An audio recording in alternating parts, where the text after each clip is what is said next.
네, 네, 성가대 여러분 귀한 찬양 감사드립니다. 그리고 아멘. 네, 그리고 오늘 이렇게 완연한 봄날 주시고 이렇게 수요 예배 함께 모여서 예배하게 하신 우리 주님께 감사를 드립니다. 감사를 올립니다. 네, 네, 오늘 우리가 함께 볼 말씀은 사무엘서입니다. 네, 사무엘서는 사무엘, 상 그리고 하로 나누어져 있죠. 네, 그런데 원래부터 나누어져 있던 것은 아니고 이제 양이 너무 길기 때문에 상 그리고 하로 나누어서 이제 우리가 함께 있게 된 것이었죠. 네, 그리고 사무엘서는 사무엘이라는 이름으로 되어 있긴 하지만 사무엘이 저자는 아닌 것으로 사람들이 추측하고 있습니다. 왜냐하면 선지자 사무엘은 사무엘 상에서 이미 죽거든요. 그래서 등장하지 않고 그래서 아마 사무엘의 이름을 빌어서 어떤 권위를 가지고 기록한 책으로 그렇게 보고 있습니다. 네, 사무엘서에는 중요한 인물이 세 인물이 등장합니다. 네, 첫 번째는 선지자 사무엘, 그리고 사울왕, 그리고 다윗왕 이렇게 세 인물이 등장하는데요. 이 중에서도 두 왕, 사울과 다윗에 대한 어떤 비교는 굉장히 우리가 흥미롭게 관찰할 수 있습니다. 네, 사무엘서의 저자는 사울왕을 실패한 왕으로 평가하고 있고 반대로 다윗왕은 성공한 왕으로 평가하고 있습니다. 네, 여러분 우리가 성경을 읽다 보면은 잘 이해되지 않는 때가 있을 거예요. 저 같은 경우에는 사무엘서를 읽으면서 과연 사울이 정말 실패한 왕, 잘못된 왕으로 평가받을 만한가라는 어떠한 그러한 궁금증을 항상 가지고 있었거든요. 네, 오늘날 어떤 역사가들은 역사적 사실에 대해서 이전에 있었던 어떤 고전적인 해석과 평가를 거부하고 오늘날의 관점에서 재조명하려는 시도를 종종 하고 있습니다. 네, 대표적인 예로 삼국지의 조조를 우리가 들 수 있겠죠. 네, 삼국지 조조는 과거에는 간사하고 꾀가 많은 간웅이라고 평가되었지만 오늘날에 와서는 유능하고 냉철한 현실적인 정치인으로 평가되고 있습니다. 그렇다면 오늘날 현대의 관점에서 사울과 다윗을 재평가한다면 우리가 어떻게 볼 수 있을까요? 네, 사울과 다윗 당시의 이스라엘은 조선 왕조처럼 중앙 집권적인 하나로 단결된 나라가 아니었습니다. 오히려 12개의 지파로 이루어진 느슨한 연합국가였습니다. 이 중에서 다윗이 속한 유다 지파는 가장 규모가 크고 힘이 센 지파인 반면에 사울이 속한 베냐민 지파는 가장 작고 약한 지파에 불과했습니다. 그러니 어떨까요? 다윗 같은 경우에는 유다 지파라는 강력한 지지 세력을 등에 업고 나라를 다스릴 수 있었지만 사울 같은 경우에는 그렇지 못했었겠죠 아마. 그럼에도 불구하고 다윗은 시대 동안 반란에 시달리는 반면에 사울은 반란을 겪은 바가 거의 없습니다. 이것은 사울이 얼마나 능수능란한 정치인인가를 보여주는 근거 중 하나라고 우리가 볼 수 있습니다. 또한 사울은 어떻게 보면 헌신적인 왕입니다. 왕위에 오르자마자 전쟁을 시작해야 했고 나라를 다스리는 치세 내내 전쟁터를 누이면서 이스라엘을 지키기 위해서 노력했습니다. 네, 사울의 마지막 전투인 길보아 전투에서는 압도적인 열세의 상황에서 이거는 패배가 확실한데 에도 불구하고 도망치지 않고 싸우다가 패배하고 자살로 생을 마감한 것을 우리가 볼 수 있습니다. 현대적인 관점에서 보았을 때 사울은 유능하고 헌신적인 군주이고 암군도 폭군도 아닙니다. 그러나 성경의 저자는 사울 왕에 대해서 굉장히 부정적으로 묘사하고 있죠. 이처럼 사울 왕에 대한 현대의 관점과 그리고 우리의 관점과 그리고 성경의 관점이 다른 이유는 성경이 사람의 관점에서 쓰여진 역사적인 책이 아니라 성령 하나님의 영감을 통해서 기록된 신학적인 책이기 때문입니다. 네, 우리는 성경을 읽을 때 항상 이 점을 기억해야 합니다. 성경을 인간적인 관점에서 읽고 해석한다면 이해하기 어렵고 납득하기 어려운 순간을 우리는 마주하게 됩니다. 이런 상황을 마주했을 때 대체적으로 사람들의 판단은 두 가지로 엇갈립니다. 네, 소위 성서 비평학자들 같은 경우에는 성경을 합리적으로 읽는다는 목적으로 나의 생각으로 성경을 재해석하고 내가 이해할 수 있는 부분만 이렇게 선별해서 골라서 그렇게 취합니다. 하지만 그렇게 성경을 읽는다면 어떻게 될까요? 하나님이 우리에게 말씀하시고자 하는 성경의 진리로부터는 우리는 멀어지게 될 것입니다. 그렇기 때문에 우리가 진리를 알고자 한다면 나의 관점, 나의 생각을 버리고 성경의 그 저자를 따라서 성경의 관점에 따라서 바라봐야 할 것입니다. 우리 함께 그 관점으로 사울과 다윗을 바라보겠습니다. 네. 사무엘서의 저자는 사울 왕의 통치를 기록할 때 어떤 사울 왕의 비범한 모습이나 아니면 업적이나 이런 것들을 기록하지 않습니다. 네. 우리가 한국사만 봐도 그렇잖아요. 네. 태조 이성계가 활을 잘 쏘았다든지 아니면은 뭐 아래서 태어났다든지 박혁거세가 이런 비범한 모습이나 업적을 주로 기록한 반면에 사무엘서는 겸손함이라는 사울의 태도에 집중합니다. 미스바에서 제비로 왕을 뽑았을 때 사울은 왕의 자리에 나선 게 부끄러워서 짐 속에 숨었던 사람이고, 왕이 된 이후에 가장 먼저 한 일은 아버지 집으로 가서 소쟁기를 끌었던 것입니다. 네, 왕이 되었다면은 행진도 하면서 위엄을 뽐내고 싶기도 하고 옥저에 앉아서 위세도 부려볼 만한데 사울은 마치 왕이 아닌 것처럼 매우 겸손하게 행동하는 것을 우리가 볼 수 있습니다. 그런데 사울의 이러한 겸손한 태도가 반전되면서 그의 통치도 그리고 성경의 평가도 추락하기 시작합니다. 사울의 첫 번째 실책은 길갈에서 블레셋과의 전투에서 일어났습니다.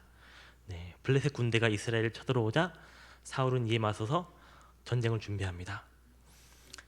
이스라엘은 큰 전투를 앞두고 항상 하나님께 제사를 드렸는데 사무엘은 사울에게 자신이 와서 제사를 드릴 때까지 1회 동안, 그러니까 7일 동안 기다려라 라고 이렇게 명령합니다. 하지만 적을 눈앞에 두고 7일 동안 아무것도 하지 않는다는 것은 참 쉬운 일이 아니죠. 블레셋 군대는 군대의 규모도 이스라엘보다 컸고 이스라엘이 쓰지 못했던 철제 무기도 사용했고 또한 전쟁에도 능했습니다. 그렇기 때문에 이스라엘 군대가 쭉 서 있고 반대편에 블레셋 군대가 쭉 서 있는데 대치 상황이 길어지니까 이스라엘 군대는 겁을 먹고 이스라엘 병사들은 하나 둘 탈영하기 시작했습니다. 이스라엘 군의 사기도 계속 떨어졌습니다. 결국 사울은 사무엘과 약속했던 그 시간을 기다리지 못하고 지키지 못하고 자신이 직접 제사를 드려버립니다. 그런데 제사를 마치자마자 사무엘이 등장합니다. 그리고 사울의 그 행동에 대해서 호되게 질책합니다. 사울의 이 판단, 자신이 직접 제사를 드린 이 판단은 지극히 현실적이고 어떻게 보면 납득할 만한 행동입니다.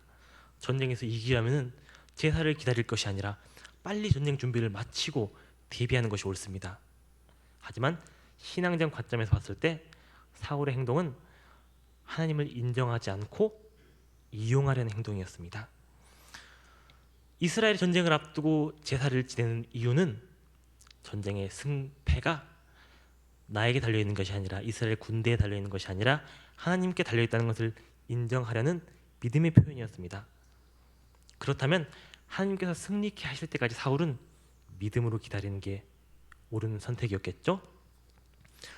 사울이 왕이 되기 수년 전 우리는 비슷한 케이스가 있습니다. 이스라엘이 블레셋과 마찬가지로 전쟁 중이었는데 전쟁에서 이기고자 언약궤를 마치 부적처럼 사용하려고 전쟁터에 가지고 갔다가 전쟁에서 대패하고 언약궤까지 빼앗겼던 것을 우리가 볼 수 있습니다. 마찬가지로 사울의 행동은 하나님의 주권을 인정하는 의미에서 드려지는 그 제사를 군사들의 사기를 진략시키고 전쟁에서 승리하기 위한 도구로 이용하려는 교만한 태도로 드러났던 것입니다.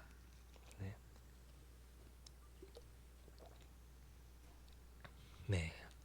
이후에도 사울의 이 교만한 행동과 그로 인한 실책은 계속됩니다. 사울은 아말렉을 도말하고 아각을 죽이라는 하나님의 명령에도 불구하고 따르지 않고 그들을 살려두고 나중에 유용하게 써먹으려고 합니다. 그리고 전쟁에서 자신이 승리했던 그 공을 기리기 위해서 그 업적을 기록한 비석을 세우는 모습을 볼 수 있습니다. 이처럼 사울은 하나님께서 명령하심에도 불구하고 그 명령을 따르기보다 자신의 현실적인 판단과 그로 인해 자기에게 돌아올 그 이익에 집중하는 모습을 계속 보여주고 있습니다. 사울이 다른 나라의 왕이었다면 누구도 사울의 이런 행동을 비판하거나 비난하지 않았을 것입니다. 전쟁터에서 전략적인 판단을 하는 것, 적으로부터 취한 그 전리품을 유용하게 활용하는 것, 그리고 비석을 세워서 자신의 업적을 널리 선포하고 정치적 입지를 다지는 것 모두 노련한 정치적 감각으로 평가될 만합니다. 하지만 사울은 이스라엘의 왕이었습니다. 사울은 일반 국가의 왕이 아니라 이스라엘의 왕이었습니다. 바로 하나님의 백성인 이스라엘의 왕이었죠. 왕국이나 제국 같은 어떤 전제 군주정에서는 그 주권, 주인된 권리가 왕이나 황제에게 있겠죠. 그리고 오늘 우리가 투표했지만 이제 대한민국 같은 공화국에서는 주권 지민의 원리에 따라서 이제 주권이 우리 국민들에게 있죠. 그리고 하나님의 선지 백성인 이스라엘의 주권은 왕에게도 이스라엘 백성에게도 있는 것이 아니라 바로 하나님에게 있는 것입니다. 사울이 왕이 되어서 옥좌에 앉아 있음에도 불구하고 여전히 이스라엘의 주권자는 사울 왕이 아니라 하나님이셨고, 사울 왕은 그 주권자이신 하나님의 통치를 대리하는 대리 통치자이자 하나님의 종이었습니다. 즉 왕은 하나님의 통치가 이스라엘에 이루어지도록 하나님께서 쓰시는 하나의 통로였던 것입니다.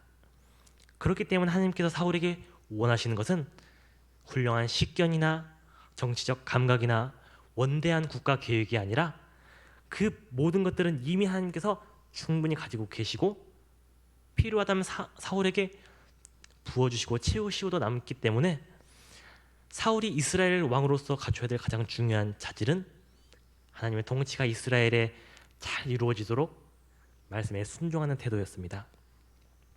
그러나 사울은 하나님을 진정한 이스라엘의 주권자로 인정하고 하나님께 통치를 맡겨드리는 것보다는 자신이 다른 나라의 왕들처럼 이스라엘의 주권자가 되고 싶었고 이스라엘의 통치자가 되고 싶었습니다.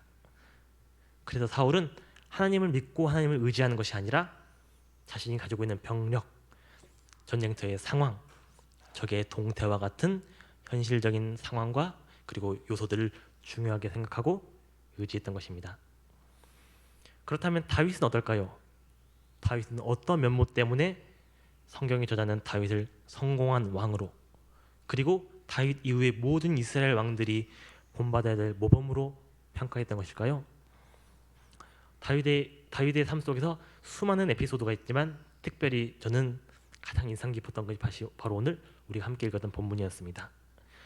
오늘 본문에서 다윗은 삶에서 가장 힘든 그리고 위기의 순간을 맞이하게 됩니다. 다윗은 전쟁터에서 연이은 승리로 인해서 사울 왕의 시기를 받고 있었습니다. 백성들이 다윗의 승리를 보고 다윗이 죽인 자는 천천히요, 다윗이 죽인 자는 만만이라 이렇게 노래를 불렀죠.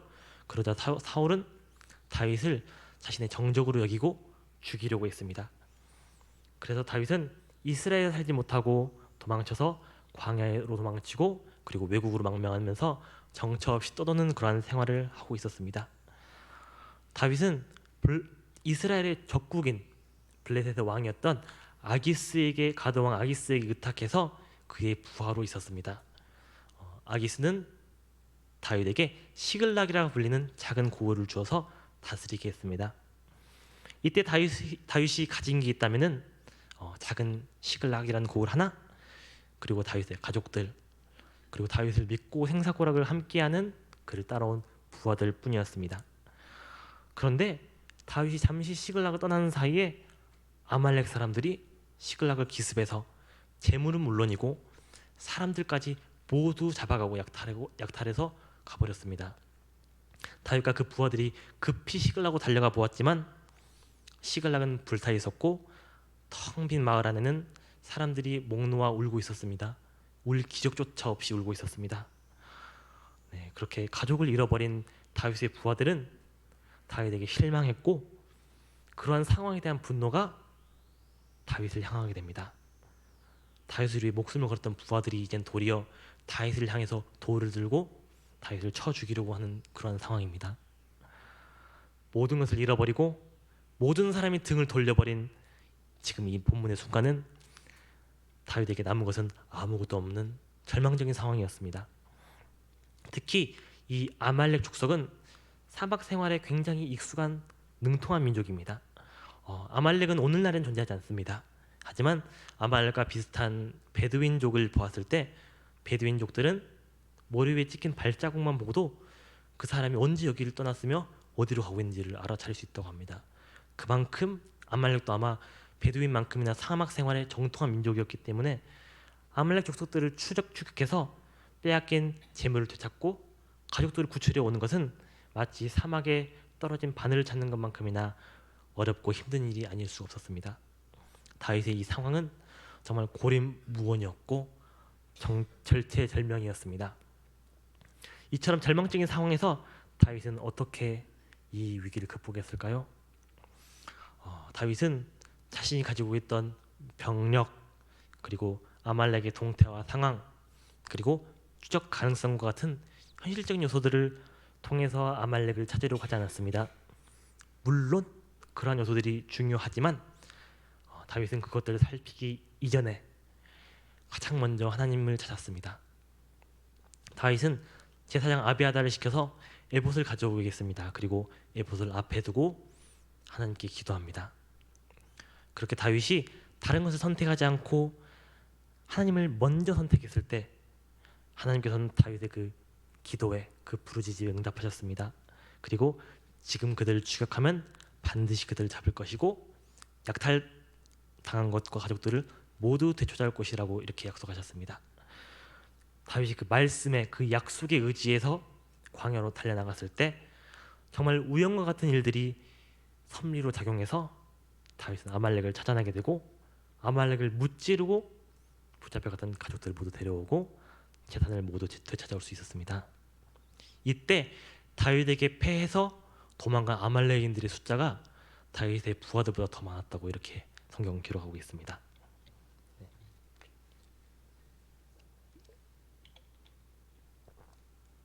네. 사울과 다윗을 전혀 다른 결과로 이끈 그 이유가 바로 여기 있습니다. 위기의 순간 놓인 두 인물, 두 왕. 여기서 한 명은 자신의 지혜와 세상적인 수단과 판단을 선택했고 다른 한 명은 하나님의 도우심, 하나님의 명령을 의지했습니다. 자신의 지혜와 세상적인 판단을 의지했던 사울을 하나님께서는 그에게 큰 벌을 내리시지 않았습니다. 그냥 그가 살던 대로 살도록 내버려 두셨습니다. 그러나 그가 자신의 그 지혜와 능력으로 극복하기 힘든 난관을 맞이하자 사울의 그 냉철한 현실 감각과 능력은 아무 도움이 되지 않는 것이 되어버렸습니다. 뒤늦게 사울이 하나님의 도움을 구해서 무당을 통해서 죽은 사무엘을 불러내 보았지만 하나님께서는 사울에게 침묵하셨습니다. 그것은 사울이 먼저 하나님을 버렸기 때문에 하나님께서도 사울을 버리신 것입니다. 이에 반해서 다윗의 삶은 오늘 사건을 포함해서 위기의 연속이었습니다. 그러나 그러한 위기의 순간들이 다윗에게는 훈련의 시간이 되었습니다. 다윗이 그러한 위기와 어려움 속에서 깨달았던 것은 하나님께 묻고 하나님께 의지한다면 하나님께서는 그 백성을 결코 어려움 속에 내버려두지 않으시다는 것을 깨달았습니다. 그리고 세상의 방법이 아니라 다윗이 생각했던 그 방법이 아니라 다윗이 생각지도 못했던 방법을 통해서 하나님께서 도와주신다는 것을 깨달았습니다. 이러한 경험들을 통해서 다윗은 자신의 삶 속에서 하나님의 섭리와 인도하심을 항상 의지할 수 있었고 먼저 하나님께 기도하고 그리고 하나님께 구하며 하나님의 뜻대로 이스라엘을 다스리는 하나님께서 원하시는 왕이 될 수 있었던 것입니다. 그래서 성경은 다윗을 일컬어서 하나님 마음에 합한 자라고 이렇게 말하고 있습니다. 다윗은 모든 왕들의 모범이 되었고 사울은 모든 왕들의 반면교사가 되었습니다. 이스라엘의 왕들은 이후에 모두 사울의 길과 그러니까 사울의 방법과 다윗의 길, 다윗의 방법 그 사이에 있었습니다. 그리고 그것을 기준으로 평가되었습니다. 하지만 사울과 다윗의 길 사이에 있는 것은 이스라엘 왕들만이 아닙니다. 이스라엘 왕들이 하나님의 주권과 통치가 이스라엘에 실현되게 하는 그 사명을 가지고 세우심을 받았던 것처럼 오늘날 우리 성도들, 그리스도인들도 하나님의 주권과 통치가 교회 가운데 그리고 세상 가운데 실현되도록 부르심 받고 세움 받은 사람들입니다. 우리가 교회에서 하는 많은 봉사와 사역들, 그리고 교회 밖에서 하는 전도와 선교, 그리고 우리 가정 가운데서, 직장 가운데서, 세상 가운데서 빛과 소금의 역할을 감당할 수 있도록 하나님께서는 우리에게 정말 귀중한 사역을 맡기셨습니다. 우리는 그래서 그 맡기신 바를 위해서 교회에서 열심히 사역하고 봉사합니다. 하지만 우리는 그 사역을 이루어감에 있어서 첫째로 우리에게 그 사역을 맡기신 분, 그리고 그 사역을 인도해 나가시는 분, 그리고 이끌어 나가시는 분은 내가 아니라 하나님이라는 사실을 기억해야 합니다. 그리고 그 하나님의 주권을 우리가 인정하느냐 하지 않느냐를 두고 우리는 사울의 길을 갈 수도 있고 다윗의 길을 갈 수도 있다는 것을 우리는 기억해야 할 것입니다. 때때로 우리는 사울처럼 사역과 봉사의 자리에 있을 때 하나님의 뜻에 합당한 것이 아니라 내가 하고 싶은 일을 하거나 나의 뜻대로 하거나 나의 의의를 위해서, 나의 영광을 위해서 사역을 할 때가 있습니다.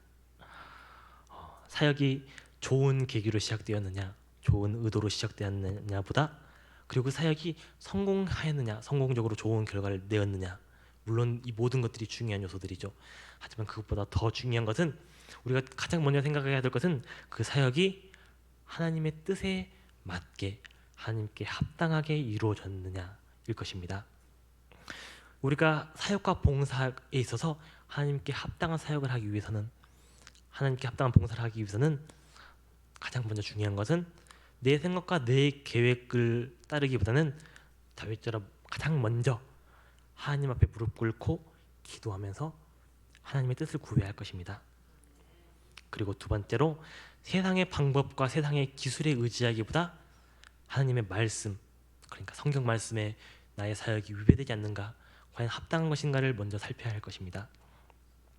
세상에는 사역을 성공적으로 할 수 있는 많은 기술들과 그리고 프로그램들이 많죠. 그 기술들을 접목시키면은 우리가 복음을 전하는 데 있어서, 그리고 교회를 운영하는 데 있어서 효율적으로 이루어질 수 있을 것입니다. 하지만 그것들을 접목시키기 이전에 우리가 먼저 확인해야 할 것은 그것들이 성경 말씀에 과연 위배되지 않는 것인지를 확인하는 것입니다. 때때로 우리들은 말씀을 곧이곧대로 순종하지 않고 우리가 원하는 것을 선택하거나 유리한 대로 재해석하는 경향이 있습니다. 그러나 하나님께서는 전적으로 말씀에 순종한 자에게 그 은혜를 베푸시고 그들과 함께 하십니다. 그렇기 때문에 그 순종은 맹종이 되어서도 안 되고 굴종이 되어서도 아니고 하나님을 믿고 그 사랑하는 마음에서 자발적으로 이루어지는 순종이 되어야 할 것입니다. 그리고 셋째로 우리는 하나님 앞에서 겸손해야 할 것입니다.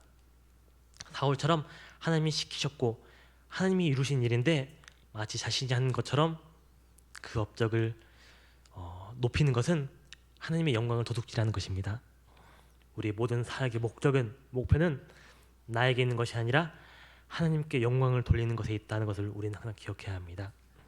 그리고 우리가 사역을 하다가 잘못된 것이 있다면, 내가 잘못하는 것이 있다면은 사울처럼 고집 부리는 것이 아니라 주저하지 않고 언제든 돌이켜야 할 것입니다. 사울처럼 자신의 잘못을 인정하지 않고 변명하거나 합리화하거나 둘러댄다면은 그것은 하나님 앞에서 교만히 행동하는 것입니다.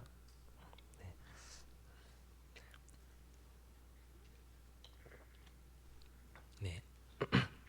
여러분도 모두 아시겠지만 제 이름은 바울입니다. 네. 부모님께서는 제게 사도 바울과 같은 사람이 되라고 바울이라는 이름을 지어주셨습니다. 하지만 제가 어렸을 때 저는 제 이름이 마음에 들지 않았습니다. 네. 왜였을까요? 첫째로 이름이 너무 독특해서 누구나 제가 교회에 다닌다는 것을 알 수 있었고, 그리고 제가 목사님 아들이라는 것을 금방 눈치챌 수 있었습니다. 그리고 저는 되게 자유로운 영혼이었는데 뭔가 이 바울처럼 살아야 된다라는 어떤 그것이 제 자유를 제한하는 어떤 중압감으로 이제 족쇄처럼 이렇게 제게 여겨졌기 때문입니다. 그래서 사람들은 제가 무슨 잘못이라도 하면은 야, 너 그러다가 사울 된다?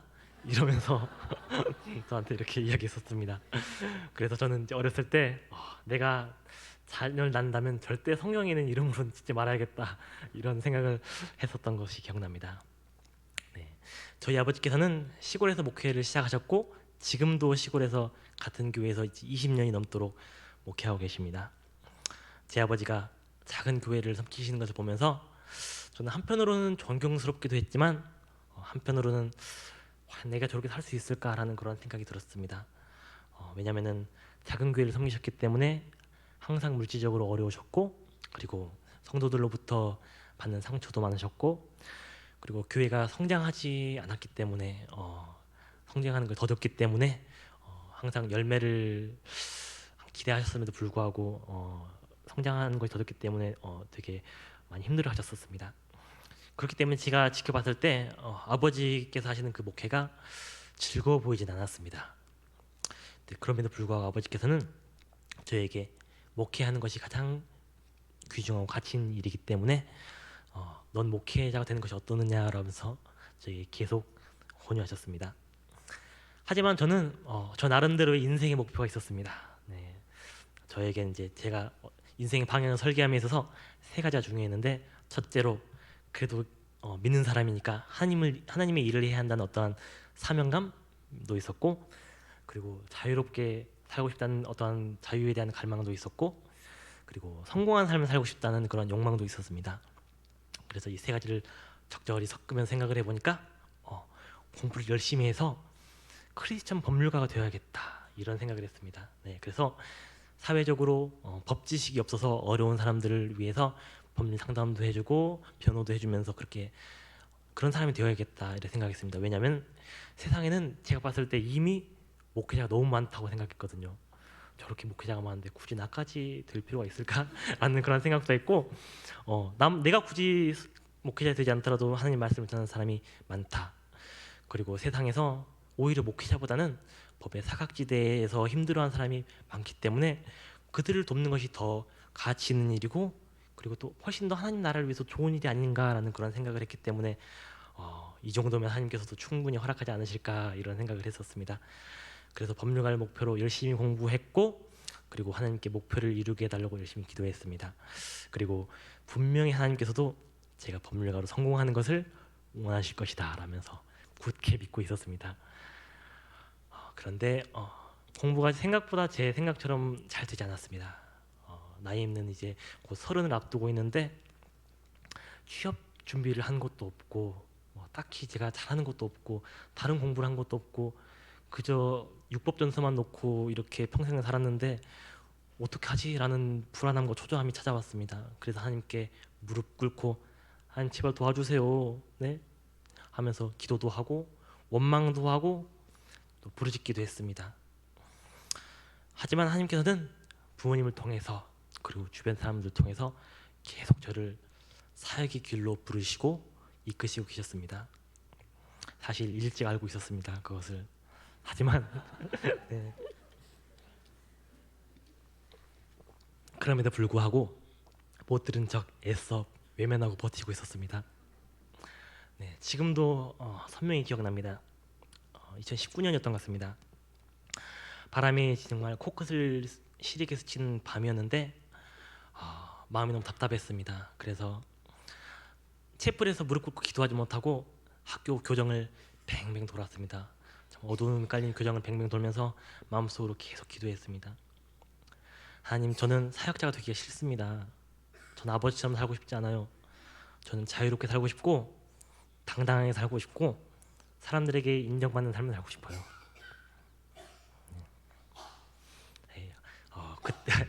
그때를 생각하니까 갑자기 또 눈물이 나오려 그러네요. 네.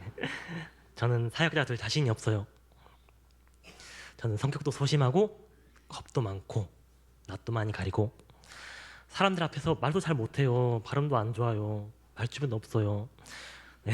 제가 처음 전도사가 되어서 이제 초등학생들 앞에 놓고 설교를 했는데 얼마나 떨었는지 마이크를 손에 잡고 덜덜 떨었는데 앞에 있는 애가 전도사님 마이크가 계속 흔들려요 이렇게 말할 정도로 많이 떨었었습니다. 네, 그 정도로 저는 사람들 앞에 서는 것을 잘 못했고 되게 싫어했습니다. 계속 기도를 이어갔습니다. 저는 리더십도 없고 사람들 마음을 헤아리는 것도 잘 못해요. 살피지도 못해요. 저는 사교육인 사람도 아니고 사람들하고 모여서 어울리고 대화하면서 이렇게 사람들 이끄는 것보다는 혼자 몰두해서 공부하고 연구하고 이런 걸 더 좋아합니다. 저는 그래서 교회를 다니면서 주일학교 교사도 해본 적이 없고 찬양인도도 해본 적이 없고 성가대도 섬겨본 적이 없어요.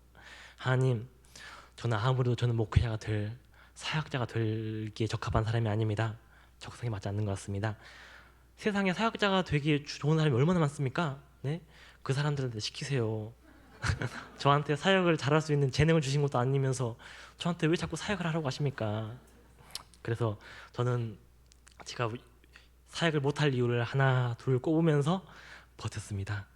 하지만 하나님께서는 제가 그렇게 기도하고 성경을 읽으면서 자꾸만 모세를 보여주시고 예레미야를 보여주시고 에스겔을 보여주시고 하면서 그들이 어떻게 하나님 앞에서 사역을 받았고 사역을 수행했는지를 저에게 응답으로 주시면서 말씀하셨습니다. 하나님께서 저에게 주신 응답은 사역은 네가 하는 게 아니다. 죄송합니다. 네. 갑자기 그때가 생각나. 내가 너의 연약함을 통해서 일할 것이니까 날 따라와라 라고 이렇게 응답하셨습니다. 아멘. 네, 감사합니다. 네. 그래서 저는 네. 에봇을 네. 그래서 저는 에봇 앞에서 꿇어 엎드려서 기도했던 다윗처럼 네.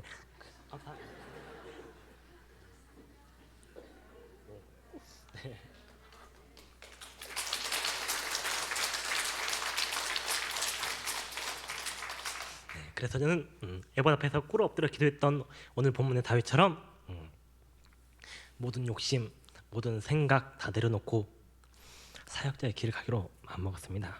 네. 네. 그 결심을 한 지가 벌써 3년이나 지났습니다. 네. 제가 사역을 시작하자마자 제 성격이 갑자기 사교육으로 바뀌었을까요? 아니면 제가 없던 언변이 막 생겨났을까요?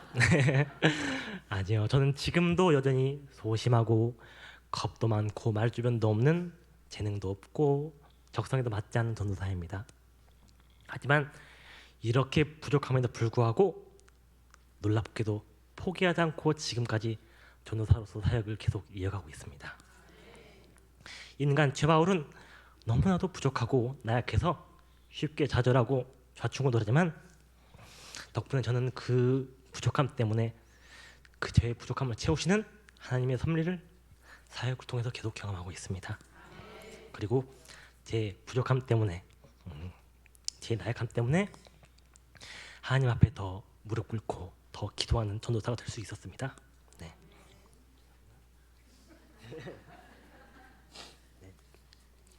네, 그래서 저는 계속 사역의 길을 걸어갑니다. 내 능력과 세상의 상황들은 당장이라도 사역을 그만둬야 할 것처럼 저를 이렇게 잡아당기고 있지만 그런 것들 바라보지 않습니다. 하나님은 바라보고 계속 사역의 길을 또박또박 걸어갑니다. 사울처럼 나의 힘으로 사역을 하는 사람들은 사역을 앞에 두고 이렇게 말합니다. 나는 사역을 맡기에는 재주가 없어요. 재능도 없어요. 리더십도 없어요. 말재주도 없어요. 시간도 없어요. 돈도 없어요. 라고 하면서 환경을 탓하고 사역의 자리를 피합니다. 제가 그런 사람이었죠. 네. 그리고 정반대로 마찬가지로 자신의 힘으로 사역하는 사람들은 자신의 능력으로 사역을 이끌어가려고 애씁니다. 그래서 만약 사역이 성공하면 그것을 내 능력으로 해냈기 때문에 자만하거나 그 공을 인정받으려고 합니다. 마치 사울이 자신의 비석을 세웠던 것처럼 말입니다. 반면 다윗의 길을 걸어가는 사람은 하나님께 합당한 사람은 나는 능력이 없고 부족하고 나는 한없이 모자란다는 것을 알고 있지만 그럼에도 불구하고 하나님께서 나와 함께 하신다는 것을 믿고 기도하면서 묵묵하게 자신에게 맡겨진 사명을 감당하고 있습니다. 다윗과 같이 하나님께 합당한 사람은 감당할 능력을 나로부터 세상으로부터 찾는 것이 아니라 하나님으로부터 공급받습니다. 그래서 다윗과 같이 하나님께 합당한 사람은 사역을 하기에 앞서 먼저 무릎 꿇고 먼저 기도합니다. 그래서 하나님의 하심을 인정하고 모든 사역을 통해서 내가 빛나는 것이 아니라 하나님께서 영광 받으시고 하나님께서 빛나시기를 기도합니다. 오늘 말씀을 통해서 우리 함께 묵상하면서 나의 신앙을 되돌아보고 정말 우리 모든 석관중앙교회 성도님들께서 다윗처럼 하나님의 마음에 합한 자가 되실 수 있기를 간절히 기도합니다. 기도하도록 하겠습니다. 하나님 아버지 감사합니다. 오늘 함께 이렇게 수요 예배 모여서 성도님들 함께 예배 드릴 수 있도록 주님 도와주시고, 그리고 사무엘상 말씀을 통해서 다윗이 그 위기에 처했을 때 어떻게 하나님을 의지했고 하나님께 부르짖었고 어떻게 하나님께 도움을 받았는지를 우리가 함께 보았습니다. 하나님 아버지, 우리는 나약하고 부족하고 연약한 자들이기 때문에 자꾸만 사역을 나의 힘으로, 나의 지혜로, 나의 능으로 하려고 합니다. 그래서 내가 부족하면 사역의 자리로 나가기 싫어하고, 내가 능력이 있으면 사역의 자리에 나가서 그 영광을, 하나님께서 돌려줘야 될 그 영광을 내가 취하고 합니다. 하나님 아버지, 그 길은 사울의 길입니다. 모든 사역은 하나님께서 하시고 하나님께서 인도하시고 하나님께서 영광 받으셔야 한다는 그 사실을 잊고 나를 위해서 사역하고 나를 위해서 봉사하는 그런 것임을 우리가 주님이 깨닫게 하시옵소서.